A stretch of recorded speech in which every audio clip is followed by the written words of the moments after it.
ఆపదలో ఉన్నవారిని ఆదుకోవడానికి ఆపద్బంధువులా ముందుకొస్తున్నారు రక్తదాతలు. నేడు ప్రపంచ రక్తదాన దినోత్సవం జూలై 14. 1914లో ఈ ప్రాసెస్‌కి సంబంధించి ముందు అడుగులు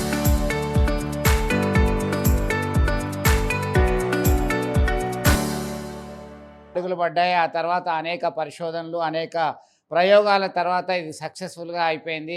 ఎంతోమంది ప్రపంచవ్యాప్తంగా ప్రమాదాలు కావచ్చు, వివిధ అనారోగ్య సమస్యలతో బాధపడుతున్నటువంటి వారికి రక్తం కావాలంటే ఆ రక్తదానం చేసేవారు కూడా అవసరమే. కాబట్టి ఈ రక్తాన్ని గ్రూపులుగా విభజించడం జరిగింది. గ్రూపులుగా విభజించిన తర్వాతనే రక్తంలో ఏం మార్పులొస్తున్నాయి, ఏంటి అనే దాని మీద సైతం పెద్ద ఎత్తున పరిశోధనలు జరిగిన తర్వాత ఒక కొలిక్కి వచ్చినటువంటి పరిస్థితి. చాలామంది రక్తదానం చేయడానికి ముందుకొస్తారు. అయితే ఆపదలో ఉన్నవారికి అసలు రక్తం ఎట్లా తీసుకోవాలి, ఎక్కడ లభిస్తది అనేటువంటి సమాచారం సైతం చాలా ఇబ్బందికరంగానే ఉంటుంది. మనతో మాట్లాడడానికి అడ్వకేట్ బేతి మహేందర్ రెడ్డి ఉన్నారు. దాదాపు 69 సార్ల రక్తాన్ని దానం చేసినటువంటి వ్యక్తి. ఏంటి అసలు మీరు ఇన్ని సార్లు రక్తదానం ఎందుకు చేయాల్సొచ్చింది? దీని యొక్క ఇంపార్టెన్స్ ఏందసలు? వాస్తవంగా ఏందంటే 1992లో నేను ఇంటర్మీడియేట్ అయిపోయింది అప్పుడు. ఇంటర్మీడియేట్ అయిపోయాక నేను మొదటిసారి బ్లడ్ అంటే మేజర్ అయినాక. అంటే నేను అప్పుడు పీజీడీసీఏ కంప్లీట్ చేస్తున్నా. అప్పుడు నేను ఎన్వైకే న్యూరో కేంద్రంలో ఫస్ట్ టైం క్యాంప్‌లో బ్లడ్ ఇవ్వడం జరిగింది. ఆ క్యాంప్‌లో బ్లడ్ ఇవ్వడంతో ఏందంటే మొట్టమొదటిసారి అయితే ఓ నెగెటివ్ బ్లడ్ అని చెప్పేసి రేర్ గ్రూప్ అని చెప్పేసి డాక్టర్ గారు చెప్పడం జరిగింది. మీరు క్యాంపులలో ఇవ్వకూడదంటే రెగ్యులర్ ఎమర్జెన్సీ ఉన్నప్పుడు మాత్రం ఇవ్వాలని చెప్పేసి చెప్పడం జరిగింది. అంతకన్నా ముందు ఏంటంటే మా తమ్ముడు నాకన్నా 1 ఇయర్ చిన్న 1982 మోస్ట్లీ 83 అనుకుంటా. ప్రతిరోజు అంటే డిసీజ్ వచ్చింది. డిసీజ్ వచ్చి ప్రతిరోజు బ్లడ్ ఎక్కిస్తుండే. ప్రతిరోజు బ్లడ్ ఎక్కిస్తే మళ్ళీ తెల్ల వరకు బ్లడ్ ఉండకపోతుండే. అట్లా దాంతోని ఆయన 83లో చనిపోవడం జరిగింది. అదొక్కటి నా కళ్ళారా నేను రెగ్యులర్‌గా నేను హాస్పిటల్‌లో ఉన్నప్పుడు హాస్పిటల్‌లో ఉండడం, ఎంబడి ఉండడం చూడడం జరిగింది. అది ఒక స్పోర్టివ్‌గా తీసుకొని బ్లడ్ ఇంత అవసరమా అని చెప్పేసి అనుకోని దాంతోని బ్లడ్ ఇవ్వడం జరుగుతుంది. అప్పటి నుంచి ఇప్పటి వరకు అంటే దాదాపు 30 ఈ ఫో ఫో 30 1992 అంటే ఇప్పుడు 30 ఇయర్స్ ఎబో అయితుంది. అప్పటి నుంచి ఇప్పటి వరకు రెగ్యులర్‌గా కూడా ఓ నెగెటివ్ బ్లడ్ అప్పటి నుంచి ఇస్తూ వస్తున్నారు. చాలామంది కూడా అంటే ఎక్కడెక్కడి నుంచో ఫోన్ చేస్తారు. వేరే స్టేట్‌లకెళ్ళి ఫోన్ చేస్తారు. చెన్నైకి ఇచ్చిన నేను ప్లస్ వేరే ఏపీలకు కూడా ఇవ్వడం జరిగింది. భద్రాచలం పోయి ఇవ్వడం జరిగింది.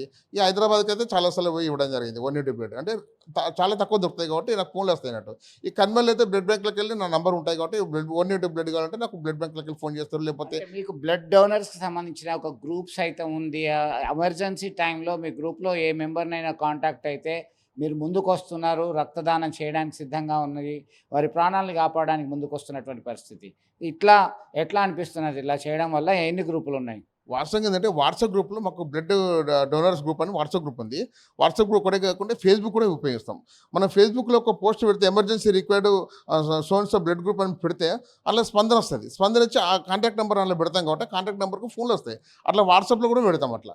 ఎమర్జెన్సీ ఉన్నాయని వాట్సాప్ మన సోషల్ మీడియా ద్వారా దాన్ని వాడుకొని అట్లా ఎమర్జెన్సీ ఉన్నోళ్ళు మాకు ఫోన్ చేస్తారు కాబట్టి వాళ్ళకు మేము బ్లడ్ ఇవ్వడం కాకుండా బ్లడ్ కూడా ఇప్పిస్తాం అన్నట్టు అందరికీ. ఎందుకంటే ఎక్కడి నుంచో వస్తారు. వాళ్ళకి ఇక్కడ అందుబాటులో ఉండరు. ఇక్కడ ఇచ్చేటోళ్ళు ఉండరు. వాళ్ళకు సర్కిల్ ఉండదు ఇక్కడ. వాళ్ళు బ్లడ్ ఇవ్వాలంటే బ్లడ్ బ్యాంక్‌లో కూడా ఏందో బ్లడ్ బ్యాంక్ దొరకదు ఒక్కో సందర్భంలో.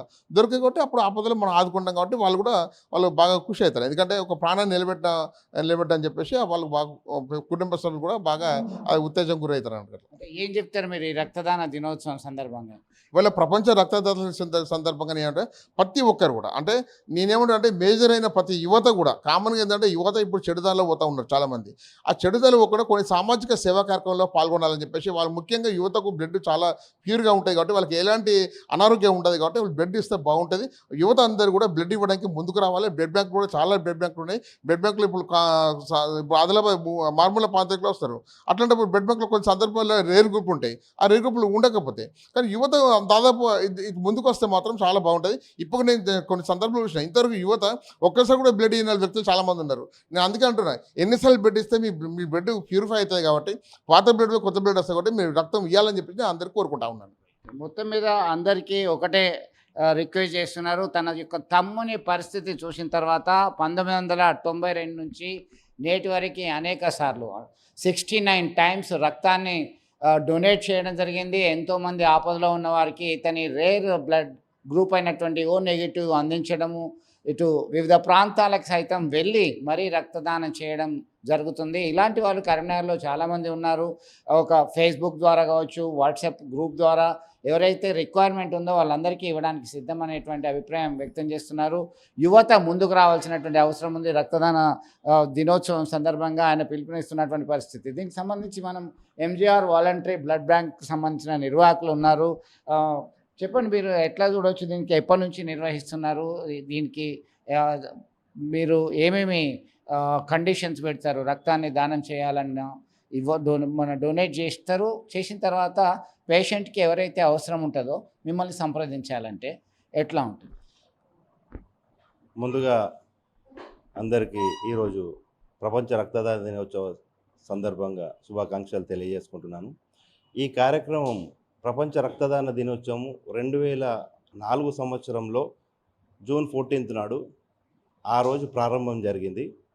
ఈ కార్యక్రమానికి ఇంటర్నేషనల్ ఫెడరేషన్ రెడ్ క్రాస్, తర్వాత వరల్డ్ హెల్త్ ఆర్గనైజేషను, తర్వాత ఇండియన్ కౌన్సిల్ వీరి ఆధ్వర్యంలో ఈ కార్యక్రమము ఫస్ట్ టైము చేయడం జరిగింది. అప్పటి నుండి కంటిన్యూ కార్యక్రమాలు జరుగుతున్నాయి. ముఖ్యంగా యువతకు చెప్పదలుచుకునేది ఏమనగా, ప్రతి 3 నెలలకు ఒక్కసారి బ్లడ్ ఇవ్వచ్చు. బ్లడ్ డొనేషన్ అనేది చాలా ఇంపార్టెంట్. రక్తదానం చేస్తే ఆరోగ్యంగా ఉంటారు. రక్తదానం వల్ల మన హెల్త్ ఇంప్రూవ్ అవుతుంది. కొత్త బ్లడ్ సెల్స్ మన ప్రొడ్యూస్ అయ్యి హెల్తీగా ఉండడమే కాకుండా, ఒకరు రక్తదానం చేయడం వల్ల ముగ్గురికి ప్రాణదాతలుగా మీరు నిలుస్తారు. దీని ద్వారా అందరూ కాలేజ్ స్టూడెంట్స్ నుండి, అంటే దీనికి ఏజ్ 18 ఇయర్స్ నుండి 45-50 ఇయర్స్ వరకు కూడా ఇవ్వచ్చు. వెయిట్ అనేది 45 కేజెస్ నుండి 60 కేజెస్ ఎబోవ్ ఉన్నవారు ఎవరైనా ఇవ్వచ్చు. బ్లడ్ అనగానే ఒక బ్లడే కాకుండా ప్లేట్లెట్స్, బ్లడ్ ప్రోడక్ట్స్ కూడా ఇవ్వచ్చు. Plasma, FFP, PRP, RDP, cryopoor plasma అనేది ఇట్లా ప్రోడక్ట్స్ ఉంటాయి. చాలామందికి బ్లడ్ అనగానే ఒక బ్లడ్డే అని అనుకుంటారు. కాకపోతే ఈరోజు మెడికల్ పరంగా ఎంతో అభివృద్ధి చెందిన తరుణంలో ప్లేట్లెట్స్ సమ్మర్ తర్వాత ఇప్పుడు నెక్స్ట్ రెయినీ సీజను, ఈ సీజన్లో ఎపిడమిక్ కేసెస్ బాగా అవుతాయి. అంటే మలేరియా, డెంగ్యూ సీజన్. ఒకటి చెప్పండి, రక్తహీనత ఉన్నటువంటి వాళ్ళకి చాలా రక్తం అవసరం ఉంటుంది. వాళ్ళకి తరచూ చేంజ్ చేయాలి. హిమోఫీలియాకి సంబంధించినటువంటి డిసీజ్ ఉన్నటువంటి వాళ్ళకి, తలసేమియా కావచ్చు, ఇంకా ఇతరత్ర యాక్సిడెంట్ అయినటువంటి వాళ్ళకి ఇమీడియట్గా అవసరం ఉంటుంది. మీ దగ్గర స్టాక్ ఉంటుందా? మీరు ఒక యూనిట్ ఇవ్వాలంటే ఎంత ఛార్జ్ చేస్తారు? మంచి ప్రశ్న అండి. ఇప్పుడు దీంట్లో పేషెంట్స్కి హిమోఫీలియా, తలసీమియా అనే పేషెంట్స్ వాళ్ళకి రెగ్యులర్గా ప్రతి నెల 2 సార్లు బ్లడ్ ఎక్కించుకోవడం అవసరం ఉంటుంది. వాళ్ళ కొరకు వాలంటరీ డోనర్స్ మన దగ్గర లిస్ట్ ఉంటుంది. తర్వాత స్వచ్ఛంద సంస్థల ద్వారా మేము బ్లడ్ కలెక్ట్ చేసుకుంటాము. వాలంటరీ బ్లడ్ డొనేషన్ క్యాంప్స్ ద్వారా కలెక్ట్ చేసుకుంటాము. వాళ్ళు ఇక్కడికి వచ్చేసి బ్లడ్ ఇస్తారు. మేము క్యాంప్కి వెళ్ళి కలెక్ట్ చేసుకొని వస్తాము. ఇక్కడ processing charges, processing testing charges government ప్రకారంగా ఒక నిర్దిష్ట ప్రైజ్ ఉంది. దాని ప్రకారంగానే మనం ఛార్జ్ చేసుకోవడం జరుగుతుంది. దీని కొరకు ప్రాసెసింగ్ ఛార్జెస్ కంటే దాంట్లో హెచ్ఐవి, హెచ్బిఎస్ఏజీ, HCV, VDRL, malaria, blood grouping, cross matching అనే ఇంపార్టెంట్ టెస్టులు చేయడం జరుగుతుంది. ఎంత టైం పడుతుంది ఇవన్నీ టెస్టులు చేయడానికి? ఈ టెస్ట్లకి మనకు 4 అవర్స్ టైం పడుతుంది. Minimum 4 hours. ఎలిజా టెస్ట్ అంటారు. ఆ టెస్ట్ చేసిన తర్వాతనే మనము బ్లడ్ వేరే వారికి, ఎవరికైనా పేషెంట్స్కి అవసరం ఉన్న వారికి క్రాస్ మ్యాచింగ్ టెస్ట్ చేసి ఇవ్వడం జరుగుతుంది. సో అట్లా బ్లడ్ ఆవశ్యకత చాలా ఉన్నది. ఇచ్చేవారు ఇంకా పెరుగుతున్నారు, అయినా షార్టేజ్ అనేది జరుగుతుంది. ఇక్కడ కరీంనగర్లోనే కాకుండా రాష్ట్రం, దేశం మొత్తంలో కూడా ఈ కొరత అనేది ఉంటుంది. కనుకనే ఈ వరల్డ్ హెల్త్ ఆర్గనైజేషన్ డే సందర్భంగా ఈరోజు 14th జూన్ పెట్టుకొని డోనర్స్ని మోటివేట్ చేసుకుంటానికి ఈ కార్యక్రమం అనేది చేయడం చాలా సంతోషకరమైన విషయం. మొత్తం మీద రక్తదానం చేయండి, ప్రాణాలని కాపాడండి అంటూ నినదిస్తున్నారు. దానిలో భాగంగా 2004 నుంచి వరల్డ్ హెల్త్ ఆర్గనైజేషన్ ఆధ్వర్యంలో ఈ ప్రపంచ రక్తదాతల దినోత్సవంగా గుర్తించడం జరిగింది. ఎవరికైతే రక్తం అవసరం ఉంటుందో వారు సంప్రదిస్తే సరిపోయేటువంటి విధంగా డోనర్స్ ముందుకు వస్తున్నారు. ఆర్గనైజేషన్స్ ఉన్నాయి సిద్ధంగా. దీనిలో భాగంగా ఒకరి బ్లడ్ డొనేట్ చేసిన తర్వాత టెస్ట్ చేయడానికి దాదాపు 4 hours enzyme linked immunity syndrome అనాలిసిస్కి సంబంధించినటువంటిది ఇవ్వడం జరుగుతుంది. ముఖ్యంగా థలసీమియా వ్యాధిగ్రస్తులకు సైతం డోనర్స్ అనేటిది ఉండడం చాలా ఇన్విటేబుల్. ఖచ్చితంగా ప్రాణాలని కాపాడాలంటే రక్తదాతలు అవసరమైనటువంటి విషయాన్ని మనం గుర్తించాలి. వీడియో జర్నలిస్ట్ సుమంత్తో కలిసి చంద్రశేఖర్, RTV, కరీంనగర్ నుండి.